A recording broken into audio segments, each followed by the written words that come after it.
Hello and welcome to Doing Time, where humans talk about their experiences in a psych ward. Today we have a special episode. We have licensed therapist and Chicago comedian John Gasper. Welcome to the pod.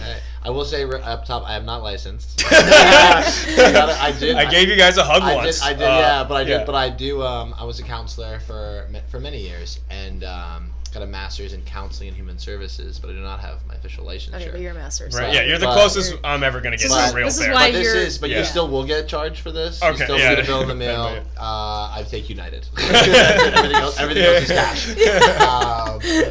I'm pretty close. You can actually practice without a license. We can get into that later. Okay. All right. Oh. Okay. The whole profession is fraud. Absolutely. Yeah. Okay. All right. Yeah. Scientologists are right. Absolutely. Yeah. So we don't need to pay you, essentially. Exactly. And then we also have Kenyon Adamczyk. Welcome to the pod. It's a bad pod to be a repeat guest on. It's a bad sign for everybody. People are going to see this and be like, what happened? Oh, God. I heard the last thing and it was real sad. How did he top it? Yeah, you're the first repeat customer to this. Yeah, they're like, holy shit. Yeah. Like, he really took that set of calls to the face. He really took. Let's get him here again. Yeah. God. It's like, how many? Yeah. Just make the show about him. Put a GoPro in this motherfucker in an insane asylum, and you're like, who's the first repeat customer? Yeah. That's so funny. Yeah. Right. This is a cry for health insurance for Kenny. Right. Kenny needs health insurance, and this is the only way he could receive therapy. Really. Yeah. So this is but so I don't know. I know that you listened to Kenyon's podcast a little bit ago, and we talked about his dad, having schizophrenia, and we related a lot because both of us are in crisis mode all the time. Yeah. So I wanted to have you on to kind of fuck around, but talk about mental health and what you've done, and then also help us. Yeah, absolutely. Yeah. Well, thank you for having me. I remember this. Isn't your mom deaf? Mom is deaf, and my dad later in his life developed schizophrenia. And so that's why so you're so loud. If I ever was, basically. That's the loud. That's It's just a balance between screaming and no one who can hear it all. So constantly. If I ever go blind, we'll start a circus. Yeah, absolutely. Yeah. You're ready. Yeah. You're gonna eat definitely swallowing swords or play with fire. So. What do you have? So I'm just kind of fascinated by it. So your dad developed schizophrenia later in life. Yeah. How later? I guess it is when he was 40. Oh, so wow. when I was that's kind of rare. Usually develops in the early 20s. Well, I think he was weird. He went to Africa with zero plans, no reservations, just randomly. Traditionally, is he white? Because traditionally when that happens, he's white. No, you're that's just what he does. Yeah. Ugh, yeah. Good. But mom is white, but yeah. And so he developed. That's so fascinating in his 40s. And then your mom. Was she deaf? She's just born deaf. She was born deaf. Right. And where did they meet? In San Francisco. Because my mom had just moved there from El Salvador 2 years ago. Was working in a library. And my dad was going to school there. And he met him. And did he know sign? No. I mean, he tries to make this whole romantic, I learned sign for her. But, in the terms of things dudes have done to get laid, I don't really think that's that special at that point. I would learn a couple hand signals if it meant, he saw her in the library. He's like, dude, that girl is amazing. He's like, dude, she's deaf. It's like, on it. That's what you just took a market that no one else had thought about. She checked out some books on sign language. Yeah, that's what it is. That's that's awesome. And then what was your what was your family like growing up with did you learn sign from birth? Yeah, because I had to talk to my mom somehow. Just learn how to get food. So right now you're fluent as hell. Yeah. That's crazy, dude. And then your dad developed schizophrenia in his 40s. So for you, how old were you when that? Was it 5th grade? Whoa, okay. Yeah. So that was tough. It's a little development, yeah. Yeah. So that was a little turn. And then how did that shape out for your adolescence, would you say? It wasn't great. Not ideal. Definitely took a sharp turn to the man, what do you mean? I was just gonna say I was gonna ask both of you this. So for comedy, so what birth order are you? I'm first. You're first. Right. Okay. What about you? Second. You're second. Okay. I'm third. Shout out, we got the whole gang. Yeah, you got the whole thing. Because there's some couple comedy things obviously tragedy is a link to comedy, and it's also usually second or third borns are the comedians of the family because they're trying to get everyone's attention. So it's interesting that you're a firstborn. Well, I was trying to get help. Yeah, I'm outside screaming for help. Yeah, but for you in your case with the things going on in your family, you're you were the third. I might as well be. Yeah. Yeah. Yeah. And then, damn, so your family dynamics are fascinating. So then when did you start stand up? 17. When you're 17. So that's pretty young. So you were definitely like, I gotta get I was like house. pretty much done. Yeah. Well, my dad stopped living with us when I was about 15. Okay. And then that was like kind of action. It was like really, because it was just, he was like losing his mind for a lot of years. But no one really did anything about it because his grandparents are kind of in denial until I was like, probably like ninth grade. And then I had to like, it's on the episode, which you guys should check out, but I like had to like commit him and everything, and then it's just like in this country it's not really a great service. So he was in there for like a week. They gave him medication. He's out, and then he like basically became homeless. Like he just didn't want to talk to us anymore. So I didn't see him for like a year. And originally it was like, fuck yeah, it's gone, everything's great. But then I feel like I was kind of like, my dynamic was to like take care of that chaos. Yes. So when that was gone, I almost fell apart because I was like, what do I do? Absolutely. And then, it's just weird to live this like dual life of like going to school and being in middle school, but then dealing with a lot of adult things. So you grew up like, you were an adult like when you're in middle school, it sounds like. You like grew up really fast. That's why my voice is like this. Yeah. You sounded like this at 6. Yeah. It was what had happened, yeah. And then, so you have a similar, so what was your connection? So we talked before we started about how so my brother has always been like a problem child, but like he started getting into drugs when I was in 5th grade and I was like fresh out of the DARE program, and he started smoking weed, and I was like, fuck, like he's smoking weed, like that was like a huge thing.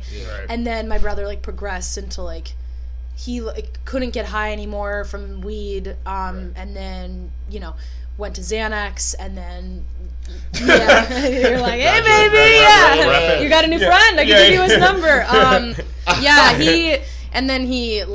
He's addicted to heroin, so like he's always been like the focus of attention, I'd say. And I got attention as a child, but we relate in the sense of like, I am comfortable in chaos. I literally switched to a job that's more stressful because I can't handle not doing a lot. Wow. So like I don't feel. What job switch did you do? I went from sales to sales, but one sales job I was reading 8 hours a day because like they didn't have enough work for me to do. So you just decided like, I need more. I need more trouble. I do thrive under stress, and I thrive under pressure. Like I did sports my whole life, and like I dove in college, so like I'm always under like, you need to meet this goal, like if you don't get this dive, you won't be in this meet, like stuff like that. Oh, wow. So I always need like, that's why comedy but comedy's a little harder because like no one's pushing you, you're pushing yourself. So that's why it gets like a little tricky, but we relate on like the chaos part. That's so fascinating. So you guys are kind of both had to grow up really fast then. I grew up pretty fast. I definitely had like I had, my parents did well, and like I had a good childhood, but I think I saw more than most people did like at my age. Like I saw like my brother was always like, he also has Asperger's, so it's like kind of that embarrassing, almost like, oh, I don't, like, yeah, that's my brother, but like, I don't know. It was I know that feels. Yeah, and we talked about that too with your dad, where it's like, that's my dad, but like there's some shame because of like shame. But that's coming from the stigma of mental health, right? Right. It's just like it's similar with like poverty and the mental health is like linked for a bunch of reasons, but it's similar to that where it's like if someone is poor, it's like seen as this like, you're a bad person, or like you're a piece of shit. And with mental health, it's like you don't look at somebody who has a broken rib or arm the same way that society looks at someone with severe depression or schizophrenia. And then the shame that I feel like we feel, because we've all had obviously family and friends and deal with it, it's really, then you're like, you feel bad that you feel shame. Do you know what I mean? And that's like, well, not. It's just like, my dad has schizophrenia, so I don't feel bad. The shame I feel is fine. So I'm not gonna go with you on that one. But sometimes it's just this. I think this stigma is like, well, we're finally. I don't know if you guys can maybe in this podcast as a testament to it. Like, I feel like we really are in like a cultural shift. It's a totally different shift. Like from where you in middle school. I didn't say anything to anybody until I was like in high school. If you were going through this, what you went through now, it would be like you'd be like prom king.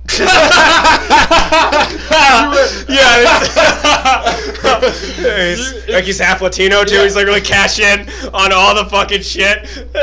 He's a troubled biracial man fighting mental. You would. It would be so different now. I mean, it's so totally. Like, even when I was getting my degree, it was like, the first people always tell me, you're not gonna make any money. Y'all were right. And it's like, I get whatever. And the second one is like, people would kind of be like, "Is that what you want to do?" It was such a even like kids, like people my age, like high schoolers would be like. But now talking to like my younger family members and stuff or whoever, there's such this like, well, are you seeing someone? Like a 16-year-old would say, you know what I mean? And like, are you on medication? I just feel like the shift is happening. It's totally crazy. It does. To the point now where people are fetishizing it too. But if there's an overcorrection. That's always there needs to be a certain degree of shut the fuck up. That happens. Yeah.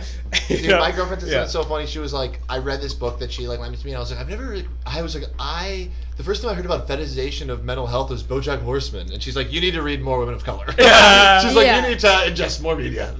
That's not cartoons. But besides the fetishization thing, I do feel like there's this real push that, like, now the opiate epidemic is like being widely talked about, right? Yeah. Where it's like, I just feel like there's a bit. Do you guys see that, like, growing up? I do. Totally. I think for sure. I think also, like my job, I was talking to my manager, and I was kind of comfortable with him at my old job, and I was like, I'm just wondering, like, does the insurance cover mental health? And he's like, oh yeah, it does. And it's like, I think back then, you wouldn't have said that to anybody. No, I wouldn't have said it, let alone asked. I would have gone to a therapist and been like, does this insurance for my work cover mental health? And they're like, no, we want to make sure like everybody's like mental health comes first. And I was like, who are you? Right. Yeah, and then to attest to what you said before, when people, because I wanted to be a therapist, and then I did comedy, and I was like, okay, yeah, fuck being a therapist. Yeah, you basically do it probably a lot. Yeah, exactly. This is kind of like my way of like not going to grad school. I'm like, I'll just start a podcast and whatever.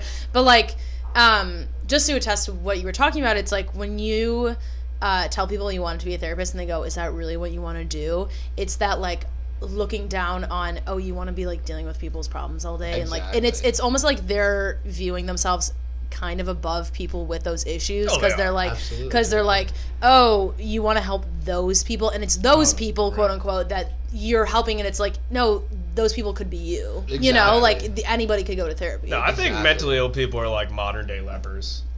For sure. I mean, for sure, though. Because people straight up avoid them in the streets. Yeah, absolutely. People, there'll be a person talking out loud in the subway that's like a member of someone's family, and people will just be like, that's... But it's a certain way that, like, people approach every situation. Like, there was a guy on the train yesterday who was, like, clearly drunk. You could smell it, and he, like, wouldn't stop staring at my friend. And, like, rush hour is super packed, and he was, like, staring at her. And she, very uncomfortable. And she was talking to me and then stopped talking. She's like, my mind just went blank. Like, I don't know what I was going to say. Because I think she was so... And obviously, he could have been drunk or mentally ill, whatever. But, like... And then he asked her if she was single and all this stuff. And it's like, I think... Dad's trying to get back out there. I mean, he's trying to... I'll say, to be clear, was he hot? No, he was an older gentleman. He wasn't capping it on the teeth situation. So it wasn't the best sitch, but he was, you know, I think... having the mental health background that I do, and then my friend who also knows about my podcast and is super sweet and compassionate was super nice to him. Like, talking to him and being like, he was like, are you from Chicago? And she was super nice to him. And I don't think everyone handles that situation well. See, like, that is like, for me, when I first moved here, I would definitely make note of, like, which people in my circle, how they treated people experiencing homelessness, especially if, like, we were drunk and, like, a couple times somebody would, like, they would, like, egg them on and, like, say shit. It's like, okay, well, you're getting dropped from, like, you're, like, not gonna be in my, like, you know, group chat. You're done. Yeah, you're done. And you ever, like, this is always kind of, like, it's really touching when, like, you say, like, if somebody is like, do you have any money? And you go, no. And they go, thanks for acknowledging me. Right. That, but they're serious. It's like, that's that shit of, like... Most people completely ignore them. Yeah, but to your leper comment, I just want to say it's, like, this is the intersection of, like, mental health, right? And people who are severely mentally ill, we have nothing in place for them. So they either go to the streets or they go to prison. That's it. Basically. Yeah. Unless you're like, your family's very well off to sort of support whatever, because it's like a really intense thing you'd have to do. You'd have to basically start your life over if you're extremely mentally. Absolutely. They have to like retrain you on how to be a human being. Absolutely, so, I mean, yeah. And they don't, unless you have money, it's like, you know, it's like you can't do that. No. Dude. Right. And a lot of families just get tired of it. You know what I mean? So it's like sort of a whole... You could see how they'd be like, well, whatever. What am I going to do? Yeah. My brother has been homeless before. Like, we were living in the suburbs of Chicago at the time, but then he was out in Chicago and, like, panhandling, and my parents just they didn't, like, give up, but they were like, let's just give him tough love, because we've spent thousands and thousands of dollars, and clearly this therapy and this intensive boarding school has not worked.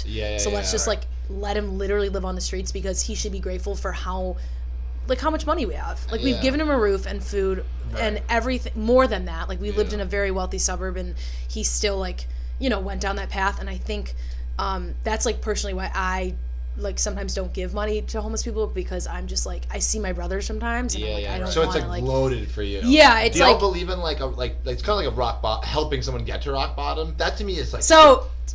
wait, yeah. What are you saying? Like, dude. Like, again, like a family member is like, I need this, and you're like, I'm not gonna give it to you because I feel like you need to hit your rock bottom. For that situation. But like, I'm just like, they would say that like NAMI groups and stuff that like don't help people, that not like addicts necessarily, but like if you're living with someone who's mentally ill, they're kind of like fucking up your life and using you, just threaten to like essentially kick them out because they'll essentially be like, well, if I have to face this, I'll get help or something. I just would say, I don't know. Like, I feel like I think that's a really like, I don't know the answer. Very loaded. Yeah, I don't know the answer. I feel like it's very difficult because like it's the whole like, are you being like helping it, like are you linking codependency, right? Are you like is there codependency, or they need to fail? Like, I don't know the answer. I mean, I feel like when you deal with the situations, codependency is almost like the default, just because you are very dependent on each other, of course. But it's like a thing where it's like the opposite of any other framework in life you're going to use, because it's not like normally if you care about someone, you put more effort into them, they get better. Mental illness is like, no, I don't care.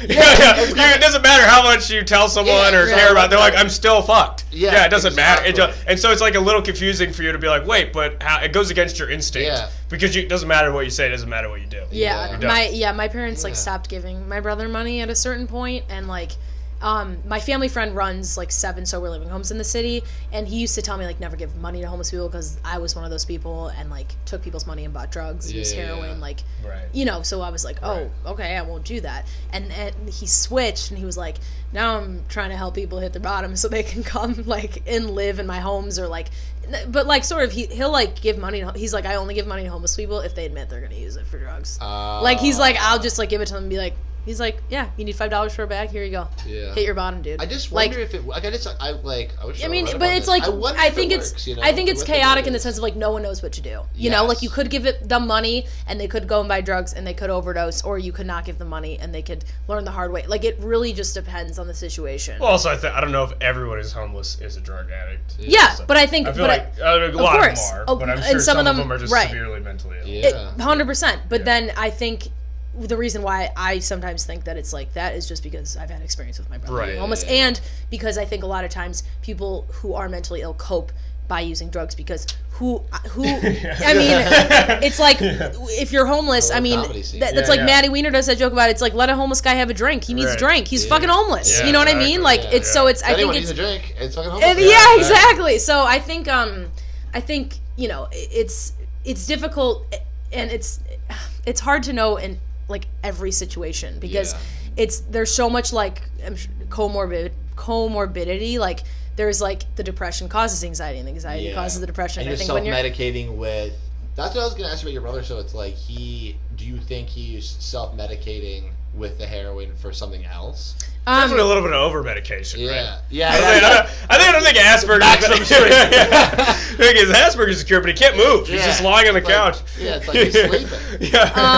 He's not awkward anymore. My brother, I think my brother, Pink my brother had a really difficult time making friends, and I think because he was awkward and whatever, and no one really understood him, and I think I was the only person that kind of understood him, so that kind of like the codependency of like me always wanting to help him. So he never really had a lot of friends, right? So I think like he coped, and he's like, oh, I'll make friends if I start smoking weed, because that's like the cool thing to do. And then which it is. Right. Which he's right. That's how you make friends in high school. Exactly. Yeah. And like he's not wrong, but then it turned into, this is the only way I can make friends. Right. And then he also has an addictive personality. Asperger's like addictive at its finest. Like my mom would make these gourmet meal dinners for us, and my brother he was going through like a Frosted Cheerios phase, would eat it breakfast, lunch, and dinner. Like that's it. So he has some OCD kind of tendencies. OCD, Asperger's, like you know how all kids they're linked, right? And like I've dealt with autistic kids who like are obsessed with Minecraft. They have a Minecraft lunchbox, and that's their whole life is Minecraft. Right. So it's like just that, but heroin. Yeah. But it's like that's what I'm saying. It's like now his Frosted Cheerios is heroin. Yeah, exactly. So it's like breakfast, lunch, and dinner, dude. Yeah. Silver spoon. 3 times a day. Yeah. Still using the same spoon. Same spoon. Oh man.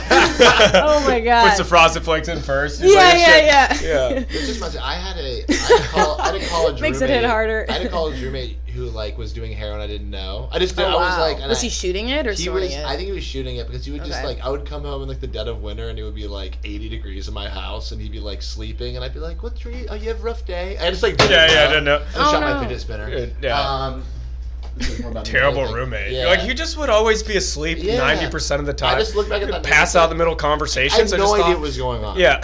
Wow. Yeah. But yeah, that's a fascinating thing with the like he was self-medicating with it, but like I don't know, it's like it's very complex. It's not always like I feel like sometimes with counseling and like mental health, everyone wants to point to like it's this. Yeah. This is what happened. That's what I wanted you to do. Yeah. That's what you're supposed to do. And go. Yeah, and fix me. And you know? fix me. Yeah, I mean, come on, we have 30 minutes left. Yeah, I think that's enough time. But like, so it's like The worst part of the session is when the therapist is Yeah. like, "No, cure me!" Like, Yo, crazy insider. This book always fascinated me. We spend a lot of time like we talk about like where to put your clock when you're a counselor, and like you should put it like but you should have a clock like right behind the head of the person you're counseling, so you can just be like.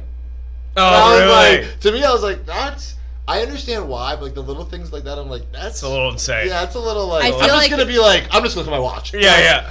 That to me was like there's all these little things like. No, I feel like I would notice body language. Like sometimes my therapist takes notes on her computer, and I'll like notice when she's like probably like looking up something on the internet because I'm like, I'm trying to tell you. You can feel the.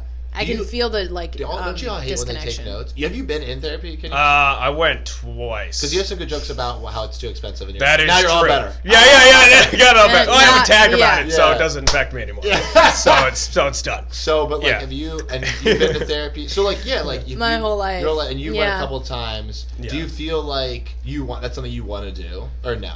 At that time, I think I needed. Pretend you have money in this scenario. Yeah. No, yeah. Pretend you have money. Okay. I'd probably be beneficial, but also I feel like I'm a lot better now than when I was trying to seek it. So on some level now, I'm like, well, I'd rather like go to the gym and like work on stuff and do. But I could definitely benefit from it. Yeah, absolutely. For sure. Yeah, I feel like when I go, so obviously like you have to go and you're like you're hearing fucked up shit or whatever. But it's I'm like, oh, it's so hard to get up there and face those demons, man. It's so honestly, I feel like with really a lot of the people, it's just because I had like my grandparents maybe see like a counselor sort of in high school. Yeah. But a lot for me, my relationship with that whole thing has always been a little confrontational. It's like someone coming into my life. Kind of figure out facts, and then I'm always just like everything's fine, and kind of like get the fuck out of my face. Yeah. And then there's generally like very old ladies that are kind of like just making sure you don't say anything crazy. Yeah. And then be like, okay, he's fine. I feel like get him back in the fucking whatever he's doing. Yeah, I feel like most therapists are bad. Like really, like I just feel like it's a very hard job, and I always feel like I had to explain my life and comfort them about how bad it was. Yeah. So I had to deal with it. I'm like, it's fine. Everything's fine. I'm here. Fine. I just feel like it's a hard job to do. Yeah. Do you like yours, Drew? Do you like your? I do like my therapist. I think like he's listening to this. Maybe honestly, she's really cool. Like I feel like I love them. Yeah. Dinha. Okay, that's her name. No, I really like my therapist. I enjoy. The only problem for me is like recently, like I think sometimes I think I come off as like I am stable, but I think I come like I'm screaming it into the microphone. No, I am stable. I am stable. You didn't enunciate that real good. Yeah. Stable am I? Stable. Yeah. Baby Yoda reference. No, but I am like a stable. Like I'm not very up and down all the time. I'm mostly just like anxiety. That's like what I deal with constantly. And I think I'm well put together. I have a good job. I have all these things going. So I think I don't think she thinks that I require a lot of attention, but sometimes I just need that comfort, and I don't think I get that a lot from a therapist. Where like I don't think I get like she'll give me homework to do and be like journal about this, and then she won't ask me when I come back, and I'm like, but what was the point? Right, and that's I think like, and it's not like I really do like her as a therapist, but I think sometimes, and not to attest like her, but like I've gotten that a lot with therapists because I've had multiple, and I think a lot of times it's like obviously they have a ton of patience, but at the same time like I don't know what I can do it's awkward for me to confront it and be like, are Can you doing care your more about job me? right? Yeah. Like, because Do you it's like, really care about me? right? That's something I would say. I'm so insecure in a therapy session. I'd be like, you just going through the motions? Yeah. Right. Yeah, like what happened today? Yeah, does it mean anything to you? Yeah. Are you vibing? Yeah. You feeling this? You seeing other people Yeah. today? You doing it? Yeah. Yeah, it's tough, man. Yeah. Go back to your question now I'm thinking about it. Yeah. Yeah. I just had to be alone with myself for a moment, and I was like, this sucks. So I was like, I could use it. It's like, I could use it. I mean, yeah, I just think like to get back. I guess my big point is like most of them are bad. Most counselors are bad, and like when you find one that's good, like hold on to them. Yeah, for sure. No, I agree with that. I think it's difficult because I would go to like therapy with my mom and then some or actually no, therapy with my dad, and it was just... What's it like being there with the cause of the problem? Just pointing to him the whole time, like, and then tell him what you did. Yeah, she like looks at him and she's like, yeah. And she's like, "What's the plan? Are we gonna kill him or we're gonna address the elephant that made me cry in the room?" Yeah, I think it's difficult because I had one therapist that knew my whole situation, knew me inside and out in high school, and like I feel like sometimes I was my truest self in high school because you just don't give a fuck about anything. Yeah. And so when my dad came in, I just like cussed him out, and she was like really like she was said like I'm disappointed in you, and that like really hurt me because like I really liked her as a therapist, and I was like that's kind of that's a boundary like that she shouldn't have said that. I don't know. But, right, but it's like but I don't know, maybe not. Exactly, and I don't think like therapists. I think. That's like something a parent would say. Right. You know what I mean? And I think she like, you know what I mean? And not to be right, like, You're like really nudging it. Right. If either yours could say it. Yeah. But not to like boost my own ego. I think she really cared about me, and I think she almost she asked me to like. She's like, maybe we could like write a book together. And I was like, boundary crossing. And it was like it was a little bit, and I think she like cared about me almost too much, where she like was like, I was disappointed in you because I thought that you guys would work things out if you kind of kept it under control.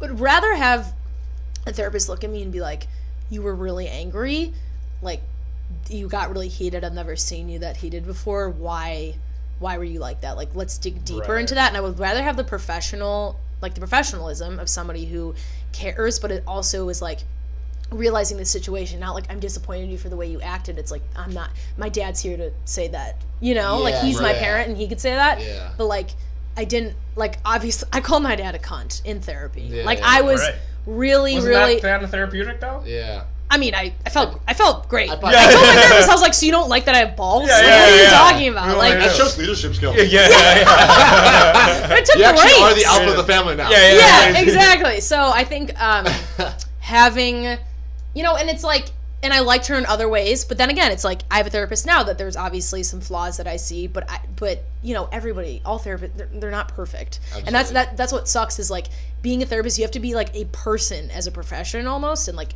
evaluating something, but in a professional sense. And like it's really difficult when you have an attachment.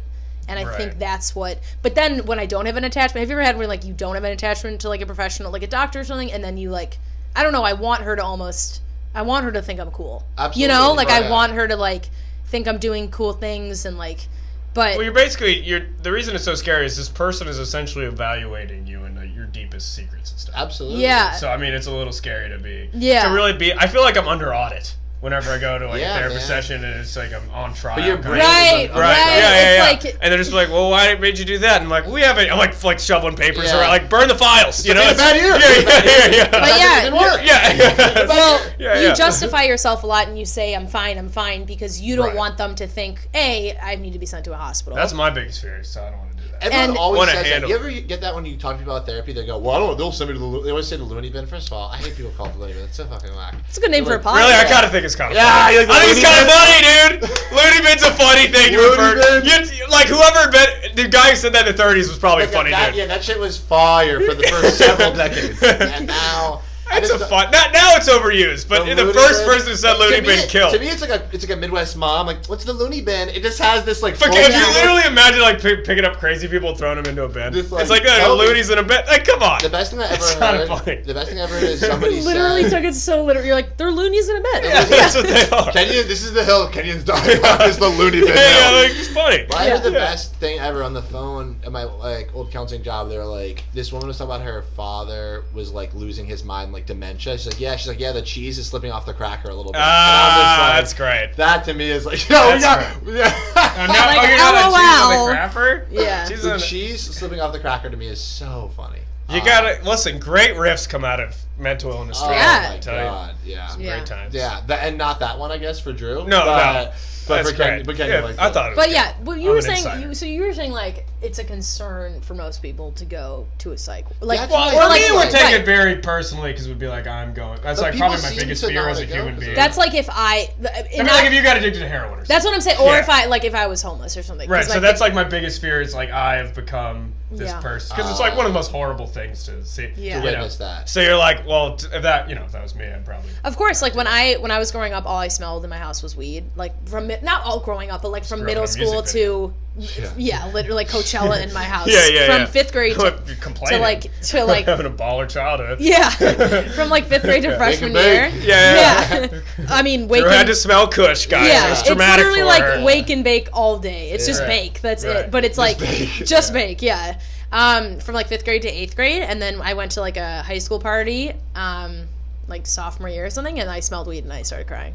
Like it was like very like they say that smell. I don't know if you learn, but it's like one of the most powerful senses. Where like with memory, it's the biggest. if you smell food, like smell Thanksgiving food, you think of your family. Like it's very like attached to emotions, and I think like for me, smelling weed was so just like I thought of like my parents fighting because my brother was smoking again and whatever. And I think from like it was just it's a lot, and like. Absolutely. And that's like if you went to a psych ward, It you know, would be it's like bad. right, and it's like got the whole family. you're not only but going it would through what still you're be- going through, but then it's like triggering memories of your reliving family, that and it's shit. exactly so. Right. Yeah. So you vape then. Yeah. So anyway, don't smoke No, weed. like in your I apartment. thought That's I was big- never gonna smoke weed because I that's what Right. started my brother's whole thing, and Yeah. one of my friends who's a vegetarian was like, I'll eat meat when you smoke weed. Like she never thought. Right. I was gonna do You it, show and now I them. smoke weed a lot. But like I Right. think, You gotta And take that person had a heroin heart first to calm attack. you down. For Yeah. And they yeah, like yeah. I mean, it's getting to the point. I mean, I do it. I smoke weed when I have it. I think it's like every night I'll smoke, but like I don't now. Just it's more like an out of sight, out of mind. If I don't have it, I won't smoke it for a couple months, and then if I have it, I'll smoke it every day. Yeah.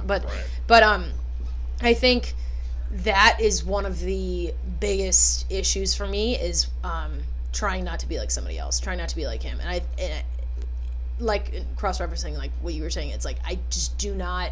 Anytime I am like close to getting hammered, I'm turning into him. Like I get so like just overwhelmed. I'm like, what if this feels really good? What if I want to feel like this all the time? Right. You know, and Which it's you like, should. and addicts don't have that self-awareness. Addicts are like, yeah, let's just keep getting drunk. They don't even have that's, There's no stop. There's no like just chasing the drug governor or to say like stop. And for me, it's like I just I don't know if you like. Do you have anxiety traditionally? Like, are you an anxious person or no? Yeah. It's not even like it's not even like when I first like got diagnosed, I didn't think like I don't even know what I have anxiety about. Like when somebody's like, "What are you anxious about?" I'm like, "It's just my thoughts." That's Some what of it it's is. just It's not. genetic. It's nothing. Yeah, exactly. That's the thing about it. It's not. People like. It's like the thing.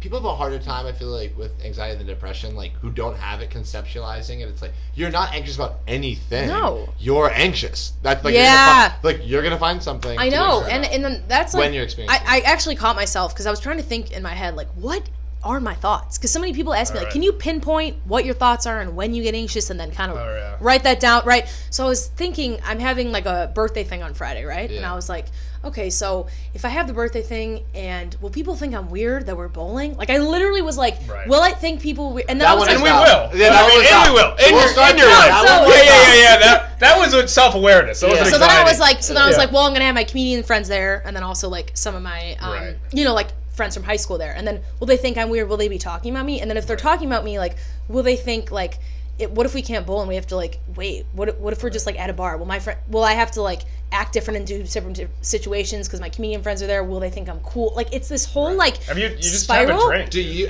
have just drink? Do you have this similar brain? You think? Oh, probably worse. So like, this bitch ain't on shit. he's like, that's nothing. Yeah, I was like, he's like, am I gonna fuck the bowling ball? Yeah. It's like, Yeah. Like, So when all that the comes way. out, and do I mean, which hole? Yeah. So I would say to that, like, now we're gonna get into. It is hot in here. Yeah. By the way, it's hot in here. It's heating up. It's heating up. So like, what I would say, and this is like y'all have. This isn't like, oh my god, but it's like with the childhoods you had. Of course you're anxious. Yeah, because shit normally goes wrong. Yes. Yeah, that's like what I learned. What's going to happen next? Your brain's been wired for what's going to happen next. Right. Because you've been putting out fires your whole life. Wow. So you're like, yeah. You're like, well, you're just like, I always, like, how I think my anxiety when I have it is like, I'm like this, my hands are out, and I'm like, I'm always like that. Especially when I'm not drinking right now, so I just suck. Yeah. I just suck. I'm just anxious all the time. Yeah. You know what I mean? I don't realize I'm anxious until physical symptoms happen. Like, those are my thoughts, right? I didn't even know those were anxious thoughts, though. Yeah. You know what I'm saying? That's like, your normal. You're in that. Right. So but, like, right now, when I start, every time I do this podcast, like, it doesn't matter who's, like, I'm having a great time. It's just my teeth start chattering. Yeah. Like, if I talk about my anxiety or if I talk, like, when I'm still right now, my teeth start, and it's like, I don't realize it until it gets physical. Yeah, absolutely. Because otherwise it's like, because it's, you're never told to evaluate mental health as like this thing, so it's like, oh, now it's serious because my teeth are, you know, so, but this is just normal for me when I got off a bad sales call and my teeth start, it's just this anxious, like when it's overstimulating. But my question to you was like, yes, I've been putting out fires my whole life, but I had OCD when I was 5 years old. So like, you know what I mean? So it's like I really think I was born with it. When I was 5, I told my mom, I was like, I would do like 1, 2, 3, 4, 5, and then I would do it like a ton of times, and then I'd have different numbers every day that I would have to do it. And I told my mom, and she was like, she didn't realize what was like going on. She like didn't know. She's like, oh, it's just like a fucking idiot.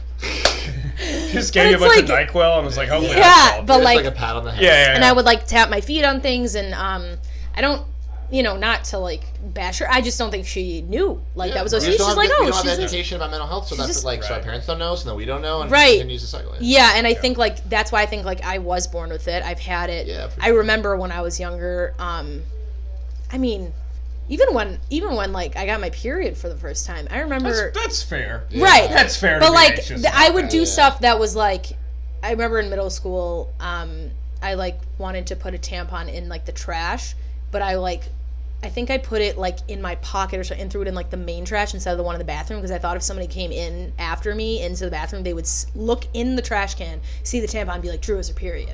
And but like, some of that's also the insecurity being like in right. Yeah. But I think like it just went always that extra step further. Thing. Like today for example, like I was at work and my dad came and dropped off like a birthday gift for me. I don't have the best relationship with him, and which is really nice, like a really nice gesture of him. But I was like, what if it's a like weird gift, and like not weird gift, but what if it's in a box and I don't want to like bring a box in work and people ask me about it, and then I have to be like, my dad like my mind went spiraling. So I literally, so those just sound like thoughts to me. Right. I was like, what's wrong with that? I was like, yeah, and then that's how your brain's normally you're just like, oh, I'm going to get a gift, I bring it up, and then I take it home. Yeah, but I feel like if I thought like that, that's like how stupid people think. Right. Like, you're not thinking enough. Like, whenever I would get like drunk or I would walk around, I'm like, this is how everybody else feels, and it's a little boring. Yeah. But you know, but I don't. You're in the hallway. You're not panicking about anything. Exactly. Look, fucking loser. Right, but I don't. I'm thinking about 60 different things. Yeah, you're just nothing. Really. But that's the brain. I wouldn't trade my mind for it. Like I wouldn't. Not like I'd trade it for fucking anything. Okay, but I wouldn't want another, because I don't think I'd be interesting without my anxiety. You know, like you say, it's like that is a whole nother can of worms. But that's what you're saying. Where it's like that's the identity. But it's like people are boring. I think mine like ruins everything I try to do. Yeah. Well, it makes me bad. It makes me different people. Right? It makes me bad at stand up. I stutter. I get very nervous all the time. It makes me bad at social situations because I can't be like, I'm really not an introverted person. Right. Like, but a lot of people think I am just because I suck at a lot of social situations. I'm like, no, I like this. But it's just like if I get too anxious, I just fuck. But there's both sides to it. My anxiety makes me a panic attack, and that's awful. Right. You know, but I think the interesting portion is like I overthink, but since I'm overthinking, that makes me interesting because I'm able to see things from different angles. Like it's like you can play your anxiety in both ways, and I think for me that's what like today I literally went down with a bag that I brought to work to put like the present in another bag because I was like, I don't want people to think I'm bringing. I was so nervous. Right, yeah. But that's why we're fucked up. Like, you know what I'm saying? No, but it's still not not occurring to me. I'm like, what's wrong with that? Yeah, Right. like, you get the other bag. She was like giving her like anxious thought list, and Kenyon's like, yeah, man, this is good to me. This is fine. There's enough boats in this Titanic. Totally you're like, we don't even need John on the podcast. Why are we talking? Yeah, like, do you know what I'm saying? Where it's like, I know that these thoughts are weird, but I'm like, I don't want to go down and be like, what if he I was so nervous to get this gift. Yeah. Like, I just part of who you are. But I wouldn't say, like, I would have to be, therapist John, I have to say, you would be interesting if you had anxiety. You would be, for sure, Drew, whether you had anxiety or not. Yeah. But you can't imagine, none of us could, if, like, not having the brain you've had for your whole fucking life. Right. You know what I mean? Yeah, so it's like that's true. You know, it's like, so of course you can't. Could use an update. Yeah. Working on the old system. iOS, because you guys are, when you were saying, like, I always think sometimes when I'm, like, when I'm doing dishes, I'm literally just like, I'm washing a spoon. Like, I'm literally like, you're an idiot. You know, I'm not being an idiot. And then I'll have, like, another thought, and I'm like, oh, get back to the spoon. All right. I'm never focused on what I'm doing, ever. Yeah. Yeah, I'm always, like, off in some It's other... for the next thing. I'm washing the spoon so that I can put it down and go back to my room. Like, it's always, like, looking forward. I come back to shit I'm doing. Or I'll just be like really fucked up that combo in third grade. I'm like, oh, I'm washing a spoon right now. Well, I'm so lost. Yeah, you were talking about flashbacks. I was gonna say my anxiety is just like I will think something I did 6 years ago and then I gotta literally shudder in like a physical. I can't believe that. Mm-hmm. Right. Some are stand up related. Do you do it? Damn right. Yeah. Right. Do you do it like daily sometimes? Where like you say something earlier and then you think about it when you're going to bed. I'd say once per day I think about something. Probably in the recent past that's like it's bad. Every time I have a super hard bomb at a mic, I'll like that feeling of that like that will like exactly I'll get that like that you look real stupid. You know what I mean? And I'll get that out of nowhere. I'll be like eating ice cream. Right. You know, it's always the I feel like I exist in that feeling. Yeah. And then I occasionally get out of it. Yeah. Yeah. It's the word. Yeah. No, I texted Kenyon like yesterday. I was on a really, really difficult sales call. This woman was like just really being condescending. And I hung up and I was like, God, sorry your dad didn't pay attention to you when you were younger. And like the director of sales, like for the whole floor, sits next to me, and he like that's anxiety producing right off the bat. Oh, I mean the joke crushed. Yeah. He was laughing. You know what I mean? Like he was laughing, but then 10 seconds later, I was like, oh, I'm fired. Like I couldn't stop going over. I was like, that's not work appropriate. But like I couldn't. This lady was like awful to me, and so I think for me like. But then in my mind, I was like, say the joke. It's funny. Yeah. You know what I mean? But it's that's like, what you should have done. I know, but it's like, I think... Let's focus on what matters here. Okay. Which is killing it. Yeah. Come on. Why go to work? Otherwise, great crowd. Get my riffs out. Yeah, dude. Yeah, and I think like, but then when I go to bed, I'm like, oh, I shouldn't have said that. Why am I going to work tomorrow? He's going to look at me weird, and every time he looks at me, he's going to think about what I said. And it's like, no. Literally has so much other shit going on. Like, but thank you so much for doing the podcast. Absolutely. Thanks. I also want to say real quick, no one is thinking about you at any time. Any of us. Because we're all thinking about ourselves. Everyone is like us. Right. So it's like, that's what it is. I always try to remind myself when I'm embarrassed. Like, no one remembers. Because no one's fucking thinking about it. You're not rememberable enough for people enough to think about you. Yeah, it's like you just... Like just that's what I always try. Well, that's how I fight mine. That's my like. You're not important enough to hate. Exactly. Yeah. Well, I usually am a little nicer to myself. But thank you for having me. It's so much fun. Yeah. And also Judd Apatow like on the podcast said this quote that was about that his daughter was relaying from some famous person that said, you know, if you're having anxiety about something and then you know it's like it builds and it builds and builds and then you have anxiety while you're what you had anxiety about, you're at this event or whatever, and you have anxiety, it's like, you shouldn't have anxiety because, like, you're going to relive it twice. Yeah. And that was, like, really, like, hit home for me because it was, like, you're literally, it's the pregame. Yeah. It's the pregame for the pregame. Yeah. Where can people find you? Twitter? Gasper Disaster. Gasper Disaster is my gram. We're on a weekly show every Thursday in the South Loop called Tight Ship. That rules. Yeah. Great. Every 8 p.m. every Thursday at 8. Yeah. And I don't have a Twitter, which I guess I should get one, huh? Maybe because I don't have a Twitter. Jesus. Right? I'm real bad at this. Now I have anxiety. Yeah, you should. Because even Kenyon's like, even I have a Twitter. Yeah, come on. Hey, I bet it's full of really anxious thoughts. But yeah, thank you for having me. Yeah. And it was fun. Love talking mental health. Love talking brains. Love talking thought patterns. The way he was like, I'm feeling a little suicidal, quite honestly. It's like, and cut. Love the fidget spinner. Hell yeah. Sorry I shook this entire thing. This was shaking a lot. Right. But that's on me. It was fun. You guys definitely are very. Now that we've been together for an hour, you guys are very similar. that I didn't realize. Did you guys? You knew it, but did you know it? Oh, I feel like. Do you not think we're similar? I think we're similar. Yeah, I don't. Looking at me dead in the eyes. Unfortunately. No, I think there's definitely like some similarities, but I think sometimes I think I'm like Kenny's the only one that like gets it. Yeah. Like and then I think it's just because we're similar. Yeah. But. Yeah, well, as soon as you started... You explaining your thought patterns and Kenny like, yeah, it's like y'all are fucking ranked up, dude. Yeah. Instagram, Kenyon upcoming shows. Comedy at, what's your fucking Twitter, Kenyon? At Kenyon Comedy, dude. On Twitter, Spell it Instagram. out, dude. Yeah, Kenyon Comedy. Gotta get it Upcoming shows. I run Derailed here at Laugh Factory every third Sunday, so come check that out. If I don't know when this is out, but I'm at Yeast Party in an hour, so make it to. And are you featuring at Zany's? I did last night. Okay. So it's over. So it's over. You can't see it. So just so you know. I do that sometimes. Yeah. So you know, Zany's head. And some Zany's minutes. Don't sleep on the kid. Yeah. All right. Thank you for watching Doing Time. Later.